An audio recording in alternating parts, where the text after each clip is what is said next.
fall into you. I never thought I'd fall right through. I fell for every word you said.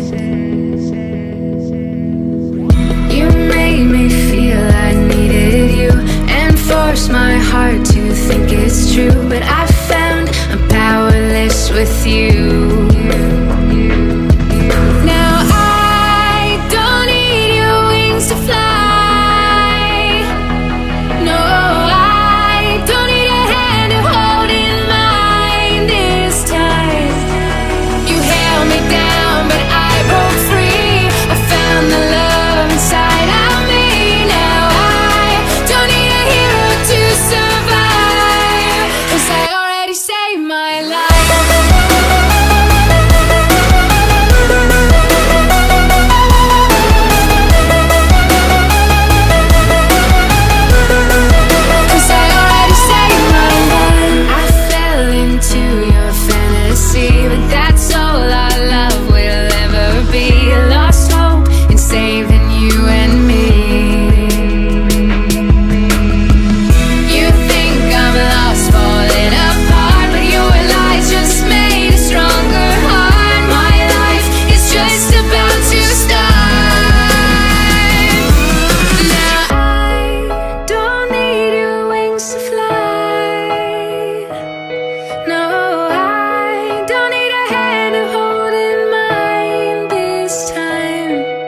You held me down, but I broke free. I found the love inside of me. Now I don't need a hero to survive, 'cause I already saved my life.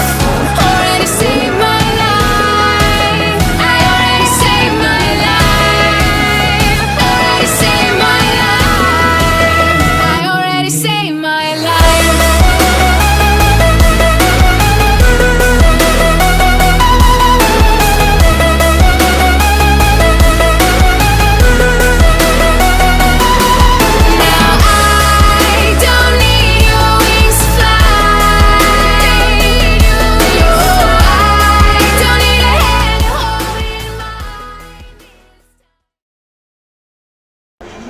Yang terhormat Bapak Apoteker Dr. Andes Heriono Setiadharma selaku Ketua Pengurus Cabang Ikatan Apoteker Indonesia Kabupaten Sumber. Yang terhormat Bapak Apoteker Rizal Umar Rahmadani Sarjana Farmasi Magister Farmasi Klinis selaku pemateri. Yang terhormat Ibu Apoteker Riza Ayu Wulandari Sarjana Farmasi selaku pemateri. Dan yang terhormat Bapak Ibu anggota pengurus cabang Ikatan Apoteker Sumeneb yang sudah berkenan hadir pada acara seminar dan prakerja pada pagi hari ini. Puji syukur atas kehadirat Allah Subhanahu wa Ta'ala, karena atas rahmat dan hidayahnya kita dapat berkumpul dalam seminar dan prakerja dengan tema Peran Apoteker di Era Perizinan OSS Berbasis Resiko. Untuk mempersingkat waktu, izinkan kami membacakan susunan acara pada pagi hari ini. Acara yang pertama yaitu pembukaan, kedua menyanyikan lagu Indonesia Raya dan himne IAI, ketiga pembacaan doa, keempat laporan ketua panitia, kelima sambutan, keenam penyampaian materi seminar oleh pemateri, ketujuh isoma, kedelapan prakerja pengurus cabang Ikatan Apoteker Indonesia Kabupaten Sumeneb, dan yang terakhir adalah penutup. Baik, memasuki acara yang pertama yaitu menyanyikan lagu Indonesia Raya dan himne Ikatan Apoteker Indonesia. Sebelum kita mulai, kami ucapkan selamat datang kepada Bapak Apoteker Rizal Umar Rahmadani Sarjana Farmasi Magister Farmasi Klinik. Baik, memasuki acara yang pertama yaitu menyanyikan lagu Indonesia Raya dan himne Ikatan Apoteker Indonesia yang akan dipimpin oleh Apoteker Devi Visayanti Sarjana Farmasi. Pada beliau kami persilakan. Hadirin dimohon berdiri.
Acara selanjutnya yaitu pembacaan doa yang akan dipimpin oleh Saudara Apoteker Cumahwi Sarjana Farmasi.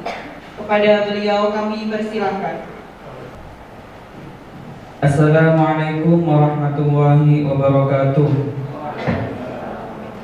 Selamat pagi dan salam sejahtera bagi kita semua. Hadirin yang berbahagia, marilah kita berdoa dengan khusyuk menurut agama masing-masing, dan izinkan saya untuk memandunya sesuai dengan tuntunan agama Islam. A'udzubillahi minasyaitonirrajim. Bismillahirrahmanirrahim. Alhamdulillahirabbil alamin wassalatu wassalamu ala asyrafil anbiya'i wal mursalin wa ala alihi wa sahbihi ajma'in. Amma ba'du. Allahumma ya Allah, ya Tuhan kami, tiada kata dan rasa yang pantas kami haturkan kepadamu pagi hari ini selain syukur kami padamu atas segala nikmat dan hidayah yang Engkau anugerahkan kepada kami, sehingga kami bisa hadir bersama untuk mengikuti rangkaian acara seminar dan rakercap pengurus cabang Ikatan Apoteker Indonesia Sumeneb. Untuk itu ya Allah, ya Rahman, ya Karim, jadikanlah acara kami ini sebagai acara yang Engkau ridhoi, yang membawa berkah, rahmat, taufik dan hidayah-Mu buat kami semua. Ya Allah, Zat yang Maha Kuasa, berikanlah pada kami kesehatan, kekuatan, dan kemampuan sehingga kami mampu mengemban tugas dan tanggung jawab yang diberikan kepada kami untuk kebaikan dan kemaslahatan keluarga, masyarakat, bangsa, dan negara kami. Ya Hafidh, ya Najib, Engkau Maha Pemelihara dan Maha Mulia, pertautkanlah tali kasih di antara kami sehingga dapat menyikapi perbedaan dengan indah, dan juga jadikanlah acara pada pagi hari ini sebagai amal ibadah, sebagai simbol kebersamaan, kekuatan dan persatuan untuk membangun bumi pertiwi yang kami cintai berdasarkan iman dan takwa. Ya Allah, Tuhan yang Maha Pengampun, Engkau Maha mengampuni terhadap kelemahan-kelemahan kami, terhadap kekurangan-kekurangan kami. Maka dari itu kepadamu-lah kami menyembah, kepadamu-lah kami memohon ampunan dan pertolongan, serta hanya kepadamu-lah kami melakukan pengabdian. Ya Allah, kabulkanlah doa dan permohonan kami. Rabbana taqabbal minna innaka antas sami'ul alim wa tub 'alaina innaka antat tawwabur rahim. Rabbana atina fid dunya hasanah wa fil akhirati hasanah wa qina adzabannar. Subhana rabbika rabbil izzati amma yasifun wa salamun 'alal mursalin walhamdulillahi rabbil alamin. Acara yang selanjutnya yaitu sambutan-sambutan. Sambutan yang pertama akan disampaikan oleh Ketua Pengurus Cabang Ikatan Apoteker Indonesia Kabupaten Sumeneb kepada yang terhormat Bapak Apoteker Dr. Andres Heriono Setiadharma, kami persilakan. Selamat pagi, salam sejahtera kita semua. Pada pagi ini kita diberi cuaca yang cerah, dalam minggu terakhir ini hujan terus-terusan. Kita bersyukur bersyukur pada hari ini kita kumpul dan keadaan sehat, meskipun kita tetap pakai protokol kesehatan karena dalam minggu ini masih terjadi peningkatan. Yang terhormat Bapak Dr. Apoteker Abdul Rahim Kesehatan, yang saya hormati juga Bapak Rizal Umar,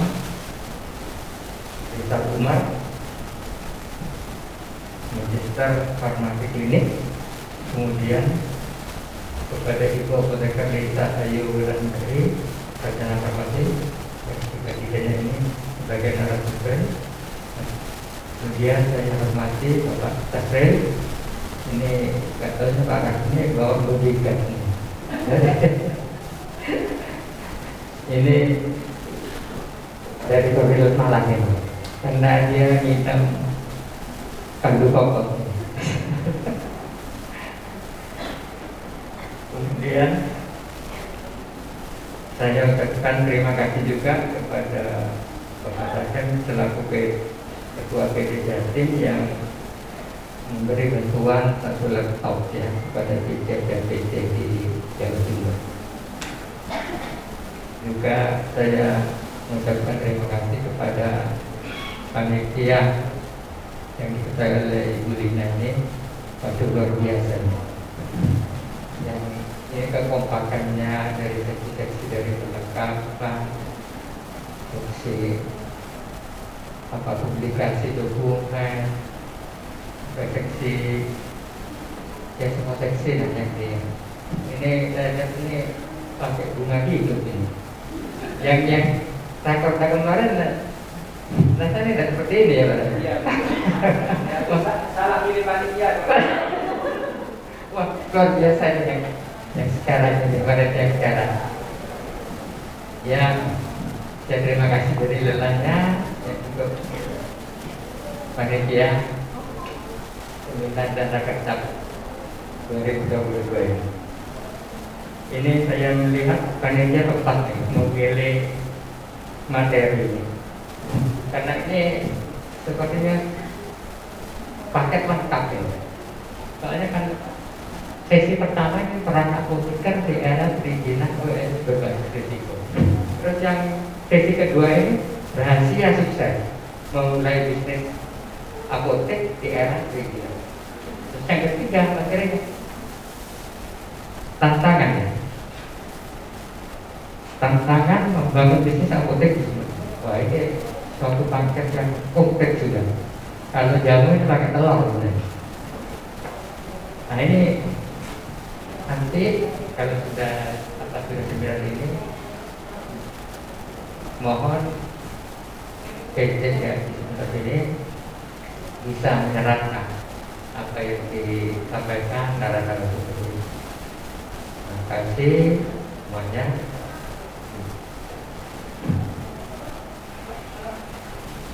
Untuk mempersingkat waktu, saya serahkan kepada di acaranya. Terima kasih. Kepada yang terhormat Bapak Dr. Apoteker Abdul Rahim, Magister Kesehatan, kami persilakan. Assalamualaikum warahmatullahi wabarakatuh. Salam sejahtera untuk kita semua. Yang saya hormati para pemateri, ada Mas Rizal. Mas Rizal ini wakil ketua di 2 kepengurusan, salah satu wakil ketua pengurus daerah Jawa Timur dan wakil ketua pengurus cabang YAI Surabaya. Mas Rizal ini. dan termasuk kandidat calon ketua PDI Jawa Timur. Nah, nanti kita ikuti penjelasannya Mas Rizal gitu ya. Luar biasa nanti ya. Kalau materi pertama kan cuma mengantarkan saja gitu ya. Dari judulnya aja sudah pengantar aja perannya apoteker. Sehingga program-program ke depan ini bisa bagaimana apoteker itu bisa mandiri, Bapak Ibu sekalian, sejawat sekalian, yang tidak tergantung kepada pemilik modal. Kalau masih tergantung pada pemilik modal, rasanya sampai kapanpun tidak akan pernah bisa praktek secara bertanggung jawab, karena pasti diintervensi oleh pemilik modal. Dan visi antara apoteker dengan pemilik modal itu sudah pasti berbeda. Satu visinya pelayanan, satunya visinya adalah perdagangan, sudah pasti berbeda. Oleh karena itu pada program ini mungkin perlu dipertimbangkan penyusunan program ke depan itu dibuat targetnya misalnya apoteker di Sumeneb 25% dalam setahun ini harus sudah punya apotek sendiri, misalnya begitu. Lalu ketuanya pengusaha ya, masa gak bisa menularkan pada anggotanya? Sudah berapa? 35%. Tambah 25% lagi Pak, gitu ya. Gitu. Dibuat seperti itu. Untuk program-program rutin Bapak Ibu yang perlu dipersiapkan mungkin hanya dalam rangka peningkatan kompetensi saja. Ya, kegiatan keilmuan. Tetapi kegiatan pokoknya adalah bagaimana mendorong apoteker itu bisa praktek secara mandiri. Saya kira itu Bapak Ibu, mudah-mudahan kegiatan ini betul-betul membawa manfaat bagi kita semua dan berdampak kepada layanan kefarmasian, terutama pada kesejahteraan kita semua apoteker yang ada di Kabupaten Sumeneb ini. Kurang lebihnya mohon maaf, dan atas izin Bapak Ibu sekalian, atas permintaan panitia untuk membuka acara ini, karena itu dengan ucapan Bismillahirrahmanirrahim, pekerja cabang Jaya Sumeneb dengan rangkaian seminar pada pagi ini secara resmi kami nyatakan dibuka.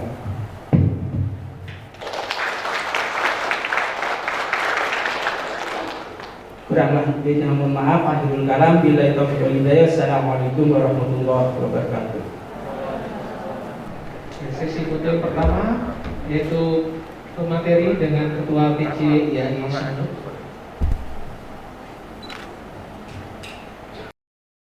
Seluruh panitia seminar dan kerja pada hari ini kami mohon untuk maju ke depan untuk acara foto bersama. Mungkin untuk panitia yang cowok bisa di belakang.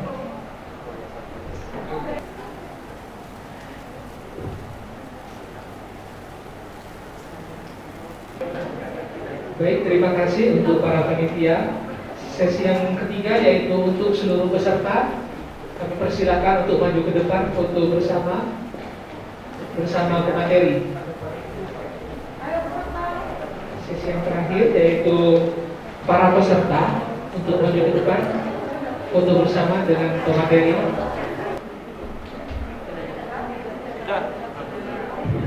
Baik, terima kasih. Kami persilakan untuk para pemateri. Pada Ibu Apoteker Yeni Puspitasari, kami persilakan. Assalamualaikum warahmatullahi wabarakatuh. Saya akan memoderatori sesi pertama. Materinya akan dibawakan oleh Bapak Dr. Abdul Rahim. Merupakan kebanggaan bagi kita semua karena kebetulan Bapak Abdul Rahim adalah putra asli Sumeneb. Oh, tepuk tangannya. Selamat datang di kampus halaman, Pak. Baik Bapak Ibu, Bapak Abdul Rahim ini adalah putra asli Sumeneb. Beliau menjalani pendidikan S1 Fakultas Farmasi tahun 1992 di Universitas Airlangga dan menjalani program profesi apoteker di tahun 1994 di universitas yang sama, dan juga lulus Magister Kesehatan tahun 2001, dan tahun 2006 lulus program doktor di Universitas Airlangga. Beliau juga adalah Ketua Pengurus Daerah IAI Jawa Timur selama 2 periode. Jadi merupakan kebanggaan bagi kami bisa mengundang Bapak Rahem datang kembali di sini. Bapak Ibu teman sejawat sekalian, dengan adanya Undang-Undang Cipta Kerja nomor 11 tahun 2020 yang mengamanahkan kepada PP 5 tahun 2021 mengenai perizinan berusaha berbasis resiko, sehingga kita semua apoteker harus ada membuka wawasan. Karena di PP 5 itu usaha apotek dikategorikan sebagai usaha resiko tinggi. Permenkes 14 2021 menjelaskan lebih detail dan memberikan kewenangan kepada pelaku perseorangan untuk usaha apotek, hanya diberikan kewenangan kepada apoteker. Sehingga kita semua harus bersiap-siap dengan hal ini. Jadi materi ini nanti akan dikupas oleh Bapak Rahem, apa peran kita harus seperti apa, dan untuk menyingkat waktu kami persilahkan kepada Bapak Abdul Rahem. Assalamualaikum warahmatullahi wabarakatuh. Jadi saya cerita saja, pengantar ya. Jadi tanpa slide. Ini bukan karena di luar kepala, enggak. Ya memang di luar kepala sih, enggak ada yang ada di sini ya. Karena apa? Karena nanti yang bercerita tentang bagaimana apotek di era OSS ini ada Mas Rizal. Saya cuma ngantar ya.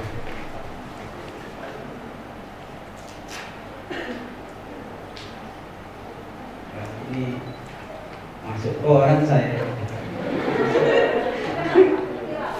Iya nggak apa-apa.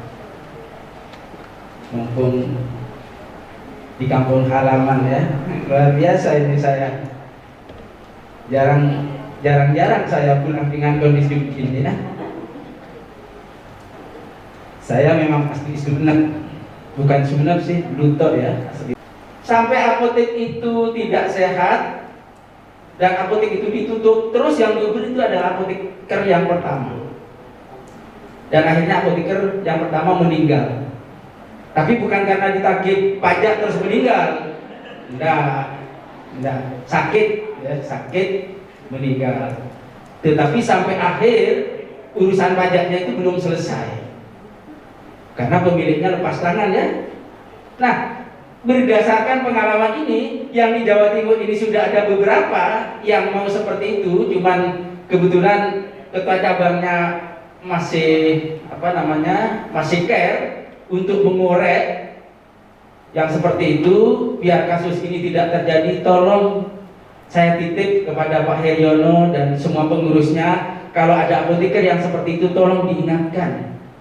Kalau memang bukan miliknya sendiri ya sudahlah, arahkan ini yayasan atau PT atau koperasi. Sudah jelas mekanismenya dan sudah jelas badan hukumnya di situ. Kecuali miliknya sendiri, ya sudah miliknya sendiri. Pak, bagaimana Pak kalau patungan? Nah ini begini ini juga. Bagaimana Pak kalau patungan? Kalau akadnya jelas seperti apa model patungannya, ya nggak apa-apa di situ. Seberapa besar asetnya apoteker di situ? Nah kalau ternyata patungan 10%, kan kecil sekali. Nah ini sudah ada juga di salah satu cabang seperti itu, melibatkan apotekernya nggak 10% ya. Kemarin kalau nggak 17-18% gitu ya. Saya coba kalkulasi, ini resikonya lebih besar daripada ini. Saya coba kebetulan apotekernya telepon saya. Kalau bisa patungannya ya lebih 50% lah apotekernya, saya gitu kan. Kalau segitu masih resikonya masih tinggi, saya gitu kan. Jadi lebih baik kalau patungan begitu ya diarahkan ya sudahlah buat PT atau buat apalah gitu, atau yayasan gitu aja. Ya, tapi kalau memang sudah di atas 50%, gak apa-apa, karena asetnya mayoritas adalah miliknya apotekernya. Saya kira Cukup Bapak Ibu, karena katanya moderator ini waktunya sudah habis. Tadi 45 menit, belum 30 menit sudah ditegur ini ya. Oke, terima kasih. Kalau begitu, jadi prinsip bahwa peran itu tidak ada perubahan, tinggal bagaimana mengimplementasikannya. Yang berubah hanya proses perizinan dan kepemilikannya. Saya kira itu. Terima kasih. Saya kembalikan pada moderator. Baik, terima kasih kepada Bapak Abdul Rahim. Silakan Pak. Diberikan kesempatan hanya kepada 3 orang penanya. Dimulai dari 1 penanya terlebih dahulu, nanti Bapak Abdul Rahim langsung menjawab. Padahal saya masih mau buka slide tadi ya. Ya, Assalamualaikum warahmatullahi wabarakatuh. Selamat siang semuanya. Perkenalkan, saya Apoteker Kunti, izin bertanya Pak. Terkait peraturan PMK yang baru ini, saya masih kurang paham tentang bagaimana cara mengimplementasikan Permenkes tersebut. Dikarenakan kebanyakan kan sekarang apotek itu pemiliknya masih bukan apoteker gitu Pak. Untuk selanjutnya bagaimana tindakan atau proses yang bisa kami lakukan selaku apoteker tapi bukan PSA? Begitu Pak. Terima kasih. Silakan Pak, langsung jawab. Oke, terima kasih moderator, dan pertanyaannya memang sangat menarik. Apa yang harus dilakukan pada saat mau memperpanjang izinnya? Harus sudah dirubah. Ya, statusnya itu loh, berubah menjadi PT, yayasan atau koperasi gitu. Ya begitu ya Pak Riza? Iya.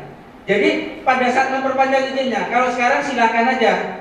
Kalau izinnya masih ada, jalan terus. Tetapi nanti pada saat mau memperpanjang izin, dalam perpanjangan izin itu sudah harus mengalami perubahan. Sudah yang awalnya milik perorangan menjadi yayasan atau koperasi atau PT.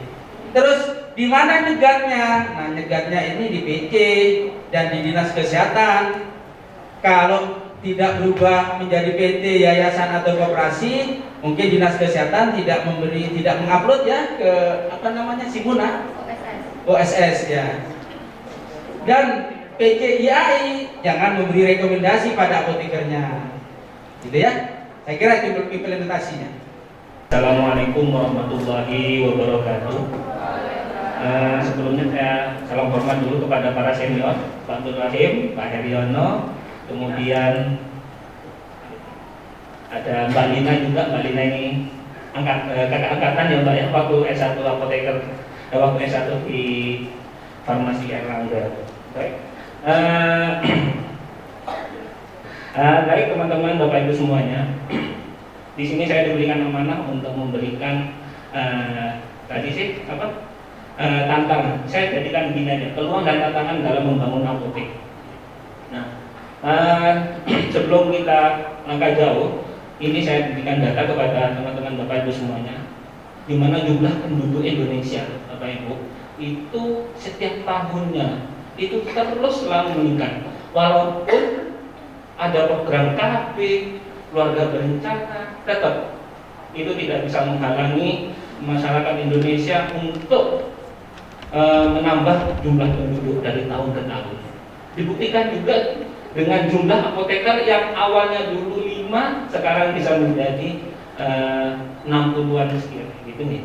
Jadi bahkan diprediksi di tahun 2025 ini sudah di angka 280, di atas 280 juta. Maka inilah negara kita, negara yang besar dengan jumlah penduduk yang besar pula, sehingga akan menciptakan kebutuhan pokok yang tinggi sekali. Dan kita tahu juga obat-obatan adalah kebutuhan pokok masyarakat Indonesia, menjadi komoditi utama, menjadi komoditi istimewa, menjadi kebutuhan utama masyarakat Indonesia. Seperti itu. Jadi semakin tinggi jumlah penduduk Indonesia, maka jumlah kebutuhannya juga akan semakin meningkat.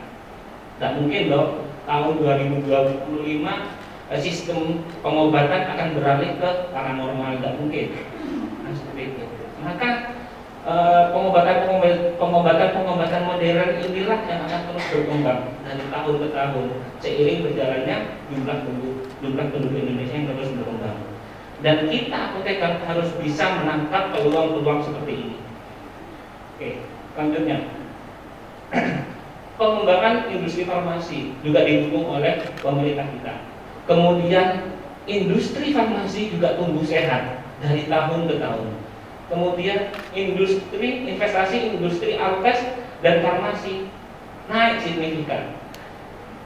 Dan peran apoteker juga berperan besar di dalamnya. Dan di apotek kita sebagai apoteker juga mempunyai peluang dan peran yang besar di dalam. Begitu. Nah, dan kita tahu juga bagaimana peran apotek dan apoteker pada saat pandemi COVID ini. Bagaimana seperti tadi dibilang sama Pak Rahim, jujukan pertamanya orang sakit adalah apotek. Kalau kita apoteker tidak bisa membaca peluang itu, momen kita tidak bisa menangkap. Kita tidak bisa menangkap momen tersebut. Kayak gitu. Nah, contohnya kayak gini. Kita apoteker di apotek tidak bisa membaca situasi COVID seperti ini, sehingga apa? Kita tidak akan bisa maksimal melayani masyarakat memenuhi kebutuhan obat-obatnya. Padahal masyarakat sedang bisa dikatakan panik ya, butuh obat. Jangan obat-obat yang aneh-aneh dulu. Ke paracetamol saja itu masyarakat kebutuhannya meningkat drastis. Jadi kalau teman-teman apoteker di apotek tidak bisa membaca peluang ini, maka kita akan terlewat momen tersebut. Sehingga apa? Branding kita di masyarakat juga kurang terkenal dan akan terus-terusan tidak dikenal oleh masyarakat. Kita melihat peluangnya. Peluang pertumbuhan penduduk semakin meningkat, di mana semakin meningkat juga penghasilan per kapita setiap tahun meningkat. Kita buktikan dengan UMK Kota Sumeneb saja setiap tahunnya juga akan semakin meningkat. Semakin meningkat pendapatan masyarakat di suatu daerah juga akan meningkatkan pula gaya kebutuhan dari masyarakat tersebut. Mulai dari kebutuhan pokok sampai kebutuhan obat-obatannya. Produk farmasi masih menjadi kebutuhan pokok seperti itu. Kemudian tidak mungkin dong ada orang sakit kepala cuma dikompres saja, tidak mungkin. Pasti dia akan duduk-duduknya, walaupun tidak semuanya, tapi mayoritas akan tetap minum obat, kayak gitu, ya kan? Kemudian meningkatnya kesadaran masyarakat terhadap kesehatan itu juga penting. Terbukti apa? Mulai dibutuhkannya apoteker-apoteker di Kepulauan Sumeneb. Mungkin kalau dulu masih kurang butuh ya toh. Orang sakit kepala, orang panas, anak panas, dibawa ke istilahnya dukun atau paranormal. Nah, saya haruskan paranormal kayak gitu ya. Nah, seperti itu. Nah, semakin berkembang, semakin jauh, semakin tahun, di mana juga sistem informasi kita dapatkan itu begitu gampangnya melalui media sosial, maka juga akan meningkatkan kesadaran masyarakat terhadap kesehatan. Tepuk tangan untuk teman-teman apoteker semuanya. Baik, terima kasih. Cukup sekian dari saya. Kurang lebihnya mohon maaf. Semoga kita pada saat pandemi ini kita selalu dalam keadaan sehat dan dijauhkan dari segala penyakit. Terima kasih. Mohon maaf kalau ada. Terima kasih atas materi. Untuk sesi berikutnya dibuka sesi pertanyaan. Untuk pertama, saya izinkan untuk 3 penanya dulu dengan menyebutkan nama ya, dan mungkin juga tempat bekerja saat ini. Terima kasih. Ada 2 pertanyaan yang mau saya tanyakan. Yang pertama, misalnya sebagai apoteker kita sudah sukses membuka bisnis apotek. Di awal-awal mungkin omsetnya masih nggak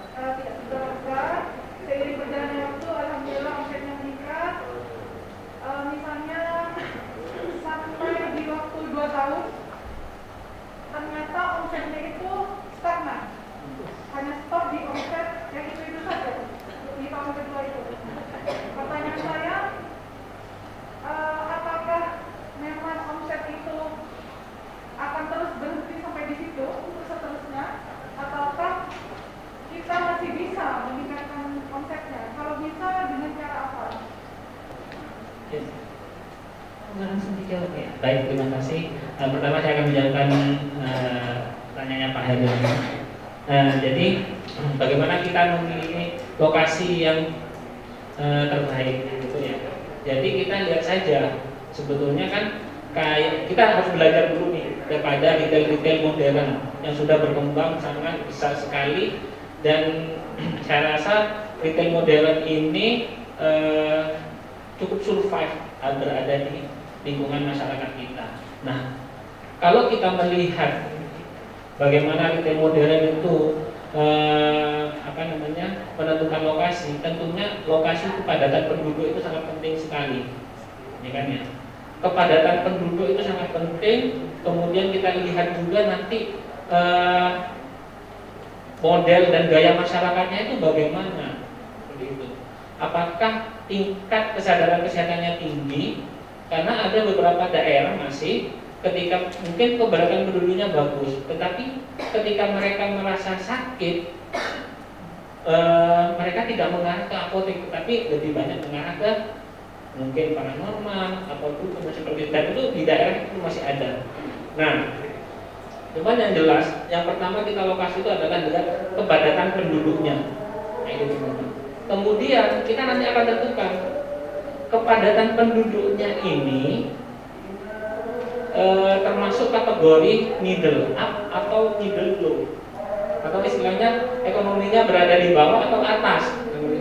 Nah, ketika itu berada di bawah, di ekonomi bawah, ya kita harus setting apoteknya kita itu sesuai dengan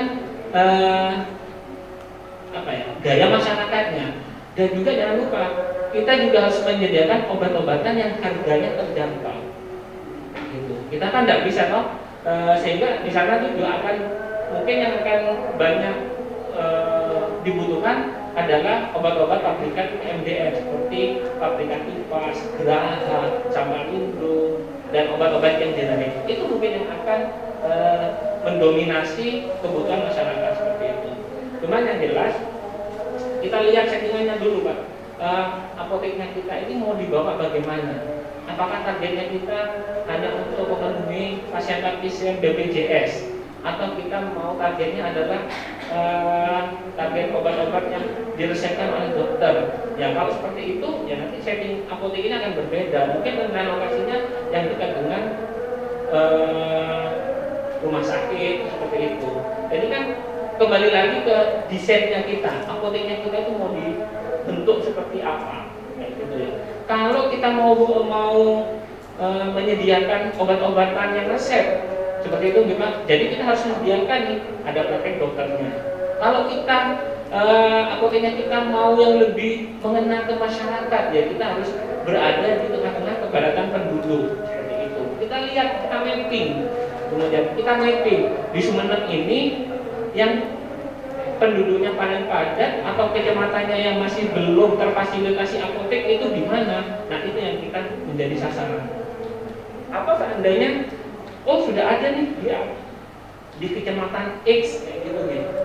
Di kecamatan X ini sudah ada apotek nih, tetapi apoteknya masih belum bisa memenuhi. Ya itu tidak apa-apa menjadi seperti itu.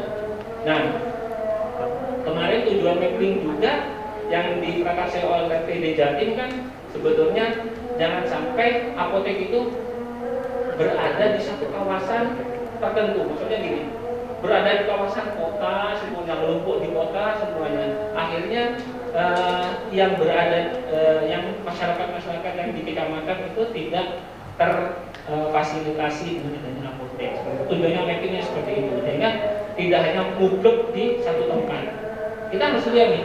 Jangan salahkan, kecamatan itu potensinya, kecamatan Penyayatan itu potensinya bagus sekali menurut saya. Asalkan kita bisa melihat di sini namanya kecamatan apa ya yang apa ya, di sini kecamatan salah satu contohnya kecamatan apa? Mungkin kecamatan Saronggi gitu ya. Ya, kecamatan ya Saronggi ya. Oh desa, nah gitu. Kecamatan kan? Kecamatan Saronggi ini kita lihat data DPS-nya. Tingkat kepadatan penduduknya ini berapa? Kita lihat. Kalau ini padat sekali di daerah Saronggi. Dan seperti yang saya bilang tadi, setiap tahun jumlah penduduk Indonesia itu juga akan semakin meningkat. Apalagi sebentar lagi akan digadang-gadang akan ada provinsi-provinsi baru. Itu juga akan mempengaruhi tingkat kepadatan penduduknya, kemudian tingkat pendapatan per kapitanya juga akan mempengaruhi. Mungkin sekarang mungkin masih sepi nih lokasi ini, tetapi mungkin 5 tahun yang akan datang itu akan menjadi lokasi yang sangat prospek. Dan pertama itu kita lihat kepadatan penduduknya, Pak. Baru kita lihat ekonominya bagaimana, kemudian konsumsinya bagaimana, pola konsumsi masyarakat tersebut bagaimana, apakah konsumtif kan atau biasa-biasa saja. Kita bisa lihat di ramai tidaknya pasar, itu bisa lihat. Kalau pasarnya ramai, ya dong, dan selalu ramai, itu bisa dikategorikan ternyata konsumtif juga, daya beli masyarakat juga tinggi. Kita lihat minimarketnya, selalu ramai juga nih, itu juga daya konsumtifnya tinggi juga. Tingkat ekonomi kita lihat, kalau seandainya di apalagi suatu kecamatan ada bank BCA, wah ini tingkat ekonominya bagus nih di daerah tersebut. Karena indikator itu juga akan mempengaruhi. Kayak gitu. Jadi kalau saya ambil contoh di Surabaya. Di Surabaya itu untuk lokasi Surabaya Utara itu tidak ada bank BCA. Karena memang tingkat ekonominya menengah ke bawah. Yang banyak kami di situ adalah Bank BRI. Baik, acara selanjutnya yaitu pembacaan program kerja oleh Ketua Bidang Pengabdian yang akan disampaikan oleh Ibu Apoteker Ani Setiawati, Sarjana Farmasi. Kepada beliau kami persilahkan.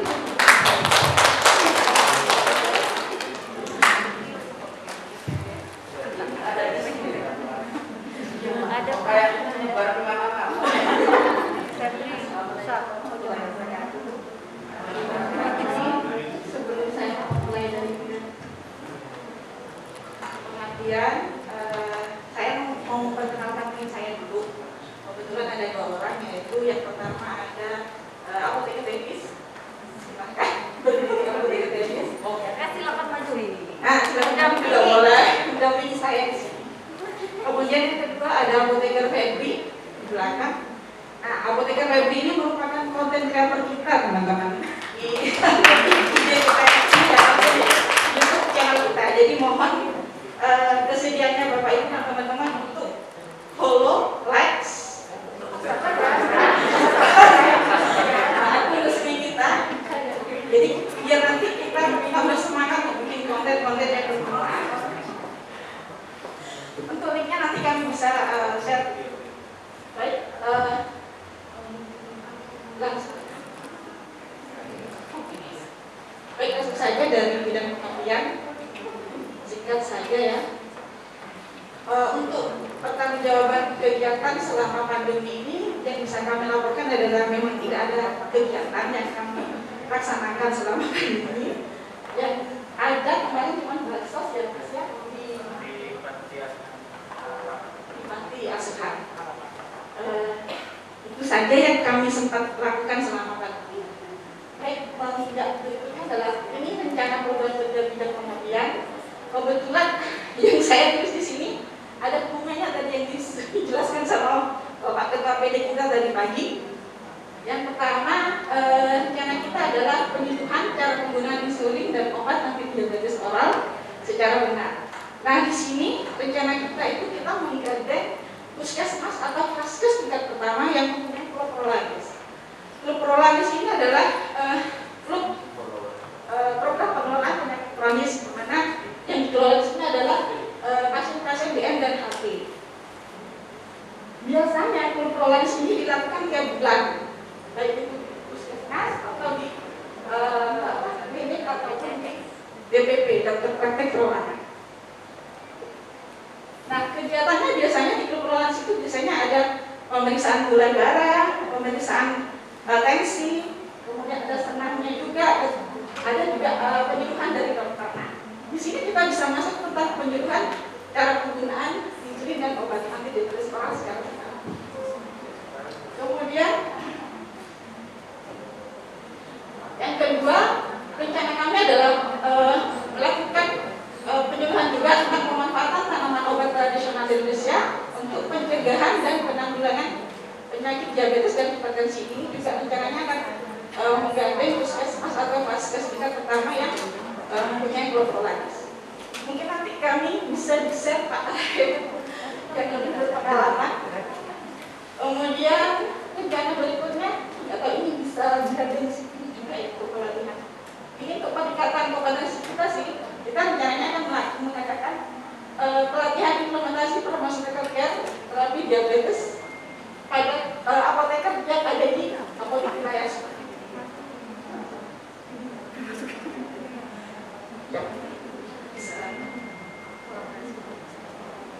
Kemudian yang terakhir, kita ada rencana juga mengadakan penyuluhan kesehatan dengan tema tanaman herbal yang dapat digunakan untuk meningkatkan sistem imun di masa pandemi. Ini rencananya bisa kita bergabung dengan tim PKK kabupaten atau desa. Mungkin itu yang bisa disampaikan dari bidang pengabdian. Mungkin ada masukan.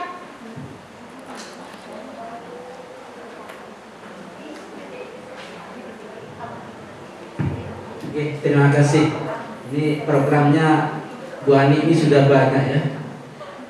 Alhamdulillah sudah kembali lagi ke Sumeneb ya. Masih setia di Bangkalan, Pak. Oh ya, ini persoalannya ya. Soalnya saya lihat pernah di Surabaya ya.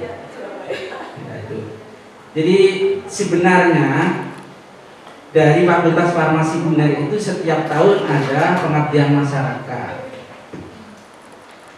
Untuk tahun 2020 itu saya sudah pendekatan ke Mbak Yeni ya.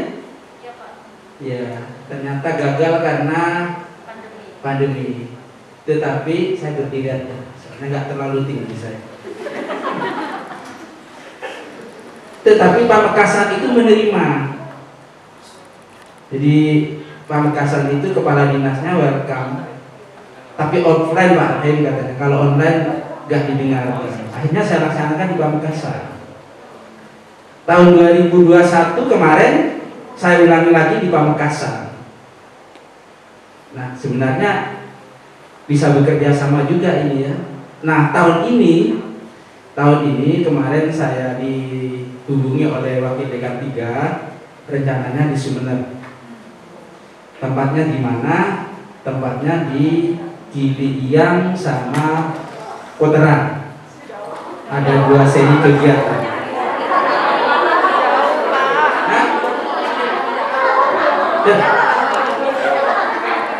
Iya, 2 kegiatan di Giliang sama Pulau Koteran.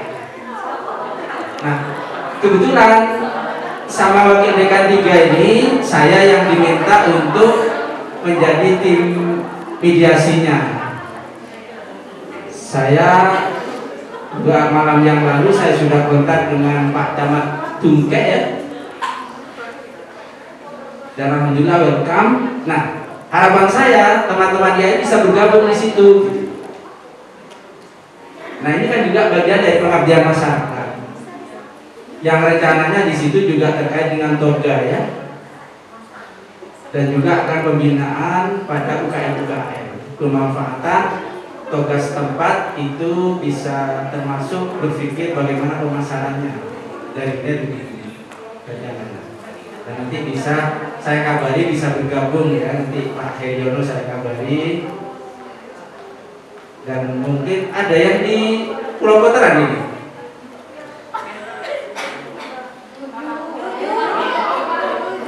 Ada.